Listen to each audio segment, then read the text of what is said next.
এমনিতে উম্মতে মুহাম্মাদের হায়াত কম, বেশি না কম? আগেকার উম্মত হাজার হাজার বছর বেঁচেছে, তাই না? 500, 200, 300, 400, 500 বছর বেঁচেছে। আমাদের 60-70 বছর। এর মধ্যে যদি এই সুযোগগুলো কাজে না লাগাই তাহলে হবে? আল্লাহ পাক আমাদেরকে এইভাবে আমলের মৌসুম খুঁজে খুঁজে আমল করার তৌফিক দান করুন। প্রতিদিন আমরা একটা করে হজ আর একটা করে উমরা করতে পারি।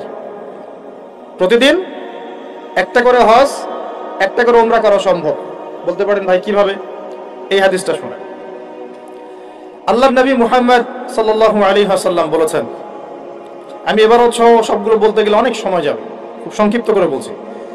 যে ব্যক্তি ফজরের নামাজ জামাতের সাথে পড়ে, বলেন আমার সাথে, যে ব্যক্তি ফজরের নামাজ জামাতের সাথে পড়ে, এরপর সালাম ফিরানোর পরে ওই জায়গায় বসে থাকে, সালাম ফিরানোর পর ওখানেই বসে থাকে, বসে বসে আল্লাহ পাকের জিকির আজগার তাসবিহ তাহলিল করতে থাকে। ধরেন আপনি আয়াতুল কুরসি পড়লেন, তিনকুল পড়লেন, ঠিক আছে, আপনি সুবহানাল্লাহ পড়ছেন, আলহামদুলিল্লাহ পড়ছেন, আল্লাহু আকবার পড়ছেন, মানে যেগুলো জিকির আজগার, মাসনুন জিকির আজগার, যেগুলো অথেন্টিক, প্রমাণিত। প্রয়োজনে বসে কোরআন তেলাওয়াত করলেন, কিছুক্ষণ আল্লাহর কাছে দোয়া করলেন, এভাবেও হতে পারে। এভাবে করার পর সূর্য উঠে গেল। ধরেন জামাত আপনাদের এখানে কয়টায় হয়? হ্যাঁ, 5:50 বা 55 এরকম না? সূর্যোদয় তো হচ্ছে এখন প্রায় 6:30 কি 40-এর দিকে। ধরেন 7টা পর্যন্ত আপনি জিকির আজগার করলেন, নামাজ ধরলেন, ধরে সকাল 7টা পর্যন্ত ওইখানেই আপনি আছেন মসজিদে, জিকির আজগার করছেন, তাসবিহ তাহলিল করছেন, কোরআন তেলাওয়াত করছেন, একটু দোয়া করছেন, ঠিক আছে? এই সময়টা কাজে লাগলেন। সূর্য উঠে গেল, ওঠার পরে আপনি মাত্র 2 রাকাত নামাজ পড়লেন। এই নামাজটাকে বলে ইশরাকের নামাজ। কিসের নামাজ? ইশরাক। এবার আপনি চলে গেলেন, মসজিদ থেকে বের হলেন। নবী সাল্লাল্লাহু আলাইহি ওয়াসাল্লাম বলছেন, এই ব্যক্তির আমলনামায় একটা কবুল হজ, একটা কবুল উমরা নেকি দেওয়া। এইগুলো পাওয়া যাবে? একটা হজ করা 4টাখানি কথা? সবার তো তৌফিকও হয় না, হয়? অনেকের টাকা আছে, হজ করতে পারে না, আছে না? অনেকের টাকা আছে, হজ করতে পারে না, সামর্থ্য আছে, যেতে পারে না। অনেকের শেষ বয়সে শরীর কুলায় না, আর হজ উমরার কাজগুলো একটু কষ্ট আছে। এগুলো বৃদ্ধ বয়সে যারা যান তাদেরকে বেগ পেতে হয়। ইমানের জোরে তারা করেন, কিন্তু শারীরিক কষ্ট আছে। এই কাজগুলো যুবক বয়সে করা উচিত। আল্লাহ পাক আমাদের সবাইকে এই যৌবনে হজ করার তৌফিক দান করেন। যারা আল্লাহর ঘর দেখে নাই তাদেরকে আল্লাহর ঘর দেখার তৌফিক দান করেন। তো এই আমলগুলো আমরা ছাড়বো না ইনশাআল্লাহ। আরেকটা আমল আমি বলে দেই, এটাও খুব গুরুত্বপূর্ণ একটা আমল। আর আমি যা বলছি আল্লাহ পাক যেন আমাকে আমল করার তৌফিক দান করেন। আল্লাহ রাব্বুল আলামিন আরেকটা হাদিসের মধ্যে, কুদসির মধ্যে বলছেন যে রাত যখন শেষ অংশ আসে, রাতের শেষ অংশে আল্লাহ পাক বলছেন, রাতের শেষ অংশে আল্লাহ রাব্বুল আলামিন প্রথম আসমানে নেমে আসেন। আর কিভাবে আল্লাহ নেমে আসেন এটা ব্যাখ্যা করার দরকার নাই। এটা যারা ব্যাখ্যা করতে যাবে গোমরাহ হয়ে যাবে, ঠিক আছে? কোনো দরকার নেই। আল্লাহ বলেছেন আমি নেমে আসি, কিভাবে আসেন আল্লাহ ভালো জানেন। আল্লাহ পাক তার শান অনুযায়ী, তার শওকাত অনুযায়ী এটাকে বাস্তবায়ন করবেন, আমাদের ভাবার দরকার নাই, ঠিক আছে? কয়েকটা বিষয় নিয়ে খুব বেশি ভাবতে যাবেন না। আল্লাহ পাক কেমন, আল্লাহ কোত্থেকে আসলো, ঠিক আছে? আল্লাহ পাক মানে আল্লাহর হাত কেমন, আল্লাহর চেহারা কেমন, আল্লাহ কেমন, অবয়ব আছে কি নাই, এত কিছু ভাবার দরকার নেই। যারা এগুলো নিয়ে বেশি ভাবতে গিয়েছে গোমরা হয়ে গেছে। আল্লাহ আল্লাহর মতো। আল্লাহ কার মতো? আল্লাহ শুধু আল্লাহর মতোই, কোনো কিছুর সাথে তার তুলনা নাই, ঠিক আছে? আল্লাহ পাকের নেমে আসাও আল্লাহ পাকের মতোই, আমরা এটা ব্যাখ্যা করতে পারবো না। আল্লাহ পাক বলছেন নেমে শেষ অংশে, রাতের শেষ অংশে, এবং বান্দাদের প্রতি আহ্বান করতে থাকেন, ফজর পর্যন্ত আহ্বান করতে থাকেন কন্টিনিউয়াসলি। কে আছো, কে আছো আমার কাছে ক্ষমা চাইবে, আমি ক্ষমা করে দেব। কে আছো আমার কাছে দোয়া করবে, আমি দোয়া কবুল করব। কে আছো আমার কাছে চাইবা, যা চাবা আমি তাই দিব। কে আছো অসুস্থ, শেফা চাবা, শেফা দিব। মানে কে আছো আমাকে ডাকবে, আমি তোমার ডাকে সাড়া দিব। কখন বলেন এটা? যখন আমরা ঘুমাই, যখন আমরা কি করি, একদম ফেসবুক চালাই, বসে বসে ইউটিউব চালাই, ওই সময় মেয়েদের সাথে কথা বলি, ওই সময় গার্লফ্রেন্ডকে সময় দিই, তাই না ভাই? এগুলো সারা রাত মেগাবাইট কিনে, বোনাস প্যাকেজ কিনে, এগুলোই তো কাজ। যুবকদের কাজ কি এখন? যুবক ভাইরা শোনেন, আপনাদের জন্যই আমাদের এত পরিশ্রম।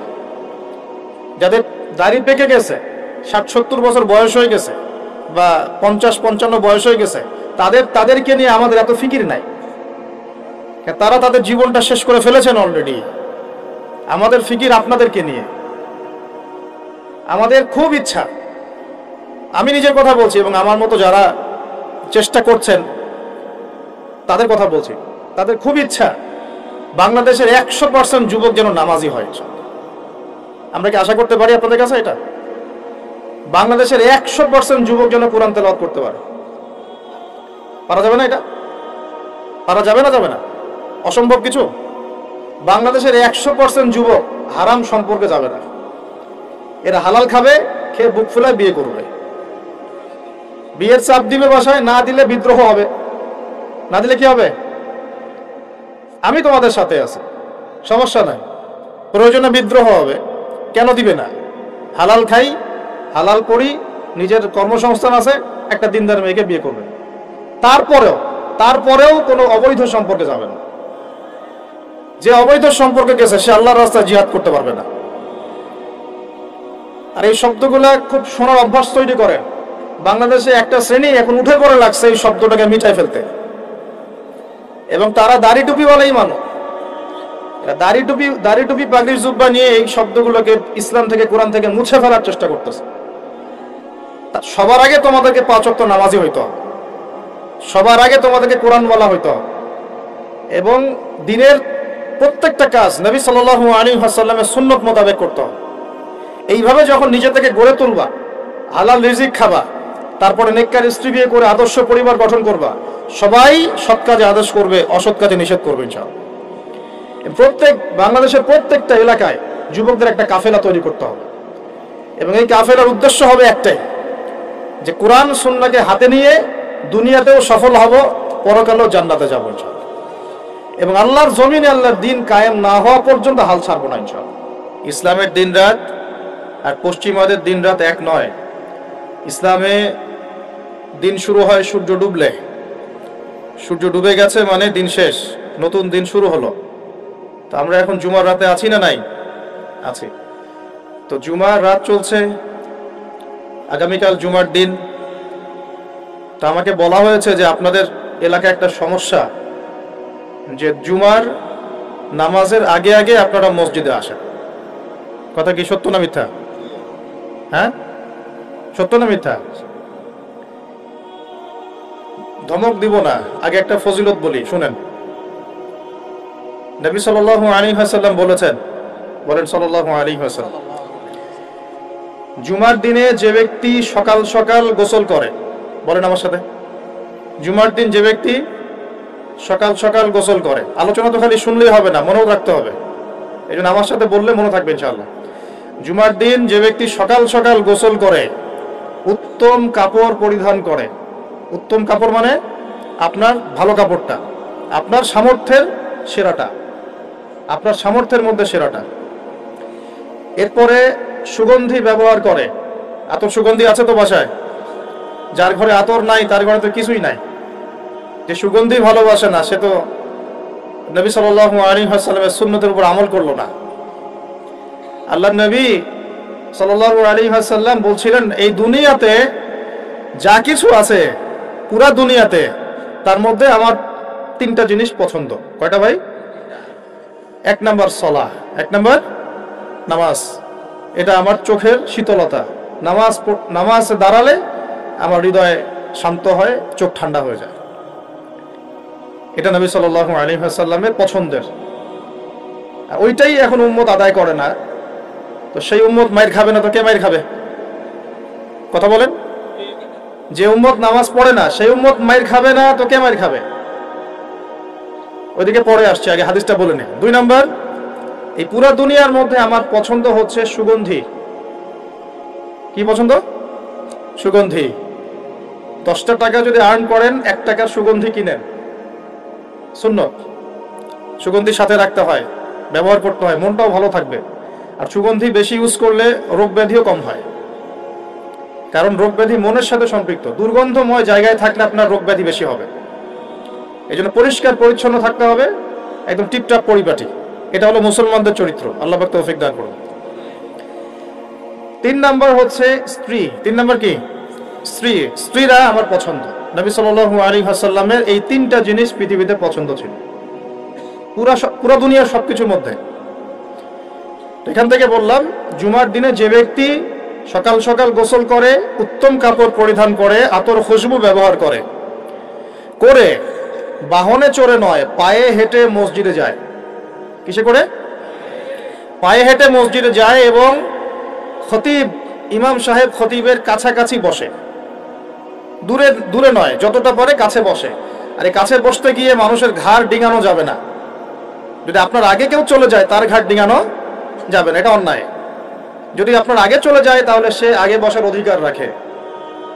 তো ঘাড় না ডিঙিয়েই যদি যাওয়া যায়, যতটা সামনে যাওয়া যায়, ইমামের কাছাকাছি বসে। এরপর ইমাম সাহেব খুতবা শুরু করলে মনোযোগ দিয়ে খুতবা শোনে। ইমাম সাহেব খুতবা শুরু করলে দিলের কান দিয়ে মনোযোগ দিয়ে খুতবা শোনে। খুতবা চলাকালীন কাউকে ডিস্টার্ব করে না, কাউকে কষ্ট দেয় না। মোবাইল টিপার তো প্রশ্নই ওঠে না, কাউকে কষ্টও দেয় না। এবং ইমামের সাথে নামাজ আদায় করে। কয়টা কাজ বললাম? আমার সাথে গোনেন। সকাল সকাল গোসল করে, তারপরে উত্তম কাপড় পরিধান করে, তারপরে আতর খুশবু ব্যবহার করে, পায়ে হেঁটে মসজিদে আসে এবং ইমামের কাছাকাছি বসে ইমামের সাথে নামাজ শেষ করে। এই কাজগুলো যে ব্যক্তি করবে, সে ব্যক্তির আমল নামায়, ভালো করে শোনেন, সেই ব্যক্তির আমল নামায় ওই যে বাড়ির থেকে বের হয়ে প্রত্যেক পা হেঁটে হেঁটে গিয়েছে না, এক একটা পদক্ষেপের বিনিময়ে আল্লাহ পাক 1 বছরের নফল রোজা, 1 বছরের নফল নামাজের নেকি দিবেন। এই হাদিসটাকে আগে জানতেন? আলহামদুলিল্লাহ, একটা হাদিস শোনাতে পারলাম যা আপনারা জানতেন না। আল্লাহ পাক এই হাদিসের উপর আমাকে, আপনাকে, সবাইকে আমল করার তৌফিক দান করুন। তাহলে এখন কি দেরি করে যাবেন না আগে যাবেন? 1 বছর নফল রোজা রাখা কি 4টাখানি কথা? 1 বছর নামাজ পড়া কি 4টাখানি কথা? কন্টিনিউয়াসলি, কোনো ঘুম নাই, ক্লান্তি নাই, কন্টিনিউয়াসলি নামাজ পড়েছে 1 বছর, কন্টিনিউয়াসলি রোজা রেখেছে, একদিনও বাদ দেয় নাই, 4টাখানি কথা? প্রত্যেক পদক্ষেপে পাবেন ইনশাআল্লাহ এই কাজগুলো আমল করলে। আরেকটা হাদিসে আসছে যে সবার আগে মসজিদে ঢুকবে সে একটা উট কুরবানির নেকি পাবে। তারপরে যে যাবে সে একটা গরু কুরবানির নেকি পাবে। তারপরে একটা খাসি, তারপরে একটা মুরগি, এইভাবে করতে করতে করতে ডিম পর্যন্ত আসবে। এরপরে ইমাম যখন খুতবা শুরু করে দিবে, তখন ফেরেশতারা খাতা বন্ধ করে ফেলেন। এই যে ভালো করে শোনেন, ফেরেশতা মণ্ডলী জুমার দিনে দরজার সামনে দাঁড়িয়ে থাকেন, মসজিদের দরজায় দাঁড়িয়ে থাকেন। কে আগে ঢুকলো সেটা লিখেন। এই যে আব্দুর রহমান আগে ঢুকেছে, এই যে আব্দুল্লাহ পরে ঢুকেছে 2 নম্বরে, আব্দুর রহিম 3 নম্বরে, এইভাবে লিখেন। তারপর যখন ইমাম খুতবা শুরু করে দেন, তখন খাতাটা বন্ধ করে তারা খুতবা শুনতে বসে যান। এরপরে যারা আসে তাদের নাম ওই লিস্টে আর ওঠে না। নামাজের নেকি পান, ফরজ আদায় হয় ঠিকই, কিন্তু খুতবা এবং জুমার নেকিটা আপনি হারিয়ে ফেলেন। তাহলে এখন আমরা